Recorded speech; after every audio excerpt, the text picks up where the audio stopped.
monde est ténébré depuis Satan Wakamawa. Alors, monde est zipamina sene molili. Muntu moko azali basonzela te. Yamwande. Nzambe nkolo na monde na ye. Apesa promesse à l'obadiza. Akusala mabele ya sika. Amen. Amen. Parce que nous devons comprendre ça. Akusala mabele ya sika. Pe akusala liba de likolo ya sika. Kunande. Et sika Satan basalaki ratissage. Et ça qui ratissage mon cœur somme pour la kusukula lola. Nzambe alinga kite tâche ya opposition éthique. Amen. Tous les opposants bazalaki ramasser babima. Lola etikala. Ya ye moko asalaki lola pe mokili. Lola pona ye mabele apesi mundu. Oya saline lilingi na ye. Pour être à gérer mabele. Assis se tire, l'union c'est la planète. Mais l'homme a été englouti par le diable. Alors, n'ekete nyamate no comme côté seul l'homme. L'homme a été créé à l'image de Dieu, à ressemblance de Dieu. Mais monde qui a englouti pour l'esprit de précipitation. L'esprit de précipitation et l'esprit de compétition au et bénissimo. Satan a niati le monde, a dominé le monde. Nzambe, il y a le tout-puissant, souverain. Souverain, tout-puissant, omniscient, omniprésent. Il a tout pouvoir. Satan a c'était impossible. C'est impossible. Satan a un délai. Délai n'a eu éthique à l'immoquer. Nous avons changé. A changé de mais en attendant, à l'ingité molimo na muntu oyo ya bimisa lokulai azala lulengi na ye ekele na lifelo andimi mpona kolata biso c'est écrit alata nzutu na kati na molimo atikali nzambe 100%. Okay. Na kati na nzutu ya lati 100% homme et 100% Dieu. Pour être à kubunda na Satana awa la planète oyo. Bien déloger les choses ndenge a déloger. Alléluia. Yesu aliye. Pour la prière comme nzutu. Nzutu comme un sacrifice suprême pour les péchés. Katina Yesu atima kila uzali savo moko ya somo ya purification ya kupetula mundu. Katina Kristo apesi molimo ya kikristo ya kikristo oyo ekoki kungenga liboso na Nzambe éternellement. Mais pour être asala yango la vitalité, il y a un esprit de précipitation, nous avons très lent, et sûr et certain. Oh, la tourne à Nzambe, pour la moine de Jésus, nous allons pour nous sauver. Il faut que nous allions là dans nous. Pour là dans nous faire à côté de la maman. Mbe avanda 9 mois katina likumu toazwa miso ya kutala biloko ebubili matoi ya kuyoka mawimazalia maboko ya kusimba biloko bisalia makulu ya kutambola bisikali 9 mois bongo sanza ya 9 sokeli yikuka alors Nzambe akufungula nzila eke muntu wana ili mundu soba bimi epizo Yesu tamba kote kikatira ndi bumula mama anglutina masumu yonso alati masumu ya muntu akamati yangu na musuli na ye puede apunisa yangu sacrifice suprême pour les péchés. Oyambinga oyebitenga ina zali moko na bimi kati na Nzambe data pena tinda nimpona yo muntu oyambinga qui devient nouvelle créature. Yes. Oyebutemina musuni etira musuni oyebutemina mulimo ekumine mulimo. Il faut pour kotela bokunzi na Nzambe il faut botama mbale ya mibale soki obutama mbale ya mibale te otikali na niveau ya Adam mais Adam ya mibale oyo ayaki Adam ya mibale ya liboso bamotili ye na Satan mais le deuxième Adam Christ 100% homme et 100% Dieu. Satan a quitté. Voilà où il a fait tout pour amplifier Jésus. Il y a cassé et tout le monde a mis à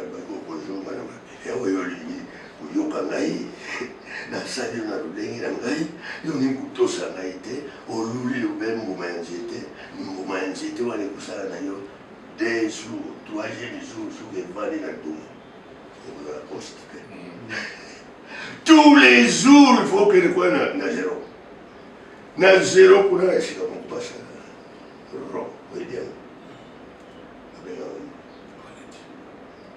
la toilette mais zéro. C'est-à-dire que l'opinion c'est contre les esclaves. Vanité et de vanité, tout est vanité. Vous avez la loi, vous avez la précision, vous avez la peine. Tous les jours, il faut que nous dans la zéro. Zéro à la voix, il n'y a pas de soso, il n'y a pas de biloko qui est dans le fond. Pour moi, c'est ce que je suis dit à toi.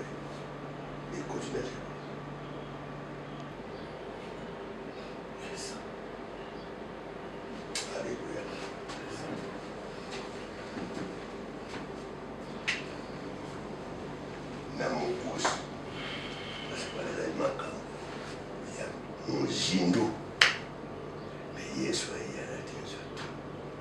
C'est simple.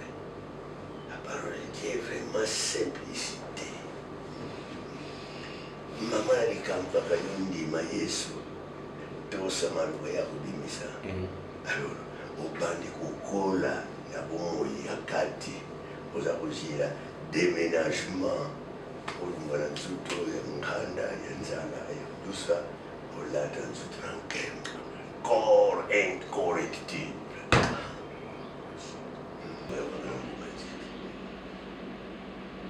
Amekiye po aluya kulia biloko miyoze mwana zangu sarakana mtao liati ne kubwa yomenyesha yoja na mungu yako sana biloko yoza alo yote kutosa mungu ya Nzambe ti kutosa ti ye moko Nzambe ayebite tusokolia mbali obungwa ni mbalo okumide mususu nekaposira tatu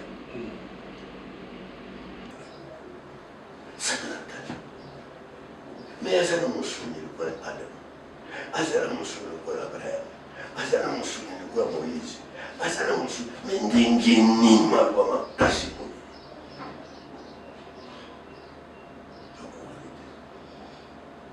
amemi tula bataki na nyonso mpona komonisa ye il est le créateur de toutes choses yalo ya milinga atako akufi atako bakundi ye akuzala kaka na bomoi parce que je suis la résurrection et la vie. Amen.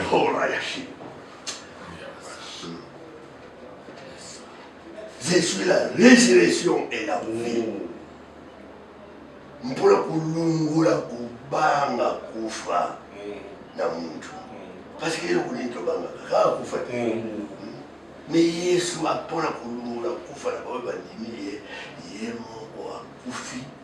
Akundami la mikolo misatu emibale ya misatu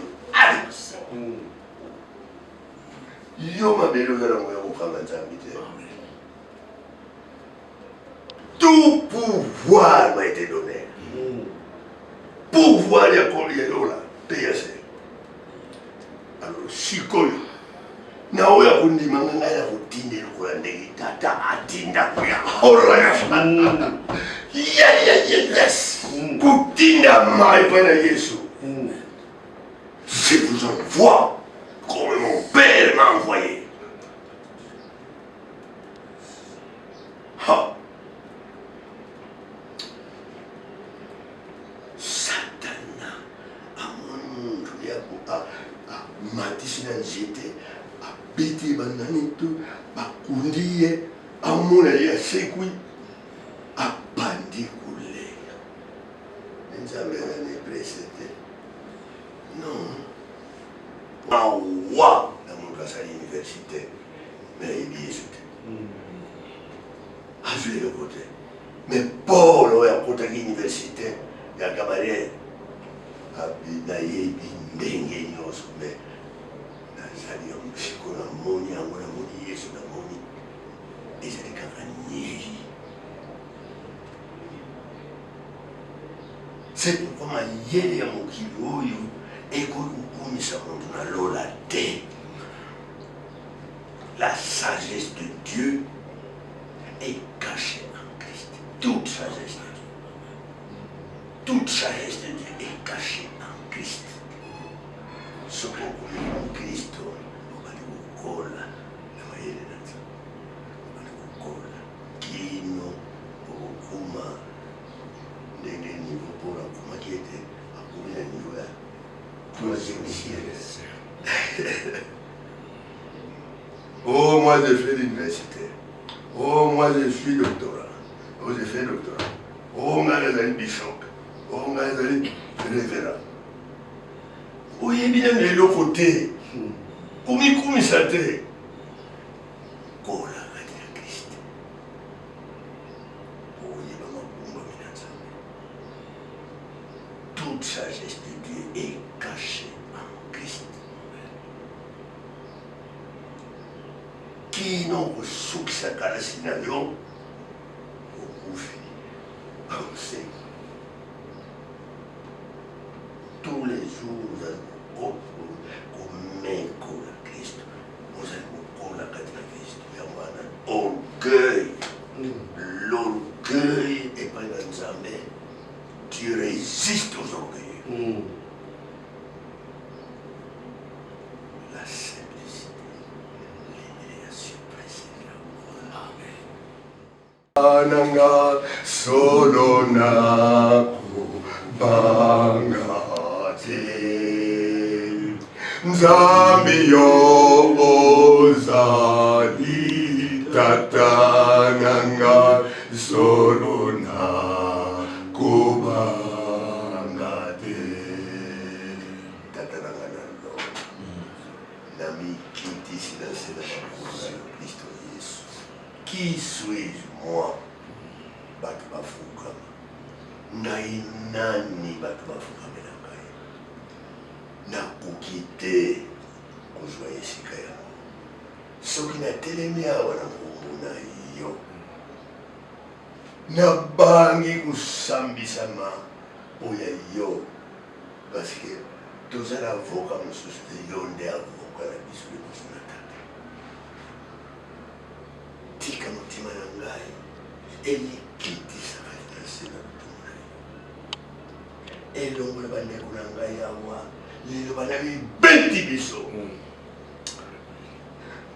moto na molimo santu azikisi bangati na biso na bamposa na biso na mitema yango wana tata yokela biso maoka limbisa biso na bikweli tokwei mingi na maloba na yo tozangi kotosa yo todemontre ezaleli ya malamu te tozali baorgueilleux o nzambi yokela biso mawa tika orenuvele biso natondi yo mpona bakumbula yo kumikitisa l'humiliation précède la gloire zuwa nguya likolo na biso po ete toteya lokola bafarisien te toteya lokola basaduce te toteya lokola bakierobe te mais toteya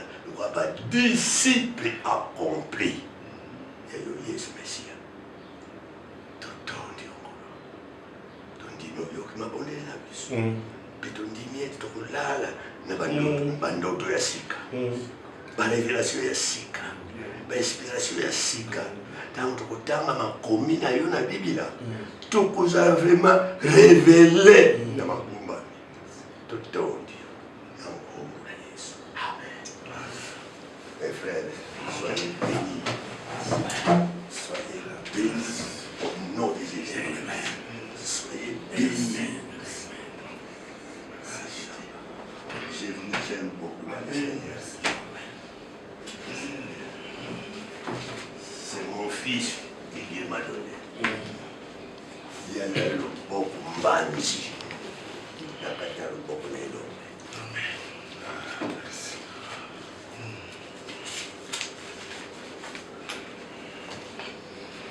On met la tasse cycle.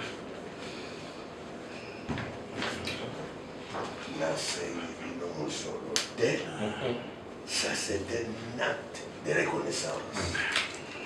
Pendant que vous allez reconnaître mon identité, et Dieu vous grandit dans la foi. Na biloko yoso, ozanga mbongo te. Amen. Amen. Amen. Alléluia. Obondela mpona ngai, nazala bakondeli na bino.